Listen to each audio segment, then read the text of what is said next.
Shown here is an energy diagram for the possible various wave functions for a single electron in an atom.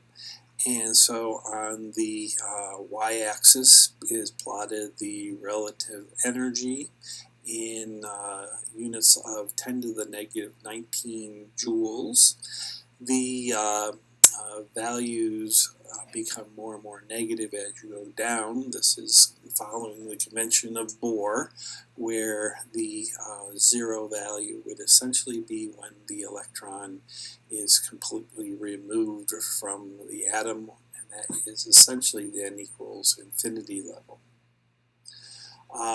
The lowest energy orbital would correspond to an electron in the n equals 1 shell, and if n equals 1, then the L value has only one possibility, which is 0. That corresponds to the letter S. We say that this orbital is the 1s orbital. Okay, this would be found, and that is the only kind of orbital that can exist in the n equals 1 shell. The next possible orbitals are in the n equals 2 shell. If n equals 2, then there are two possible values for L, 0 and 1.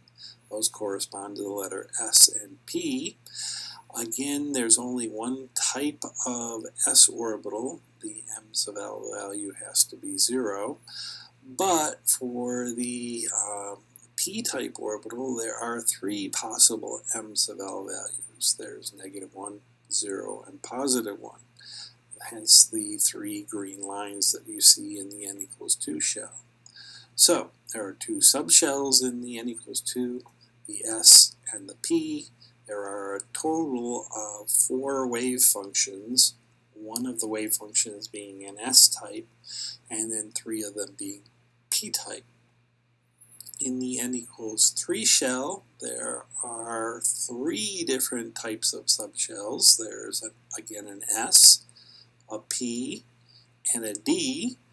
The S subshell in the third shell only has one orbital, whereas the 3 P's, there are 3 of those represented by the 3 green lines. But then we also have the D-type orbitals. There are 5 of those, 5 different orientations for the D orbitals. If we go to the n equals 4 shell, now we have 4 possible subshells, an S, a P, a D, and an F. This would continue. In reality, it turns out that not all the subshells for a particular shell are at exactly the same energy. The general ordering for the energy of the subshells is that an S is always lower in energy than the P, which is lower in energy than the D, which is lower than F, and so on and so forth.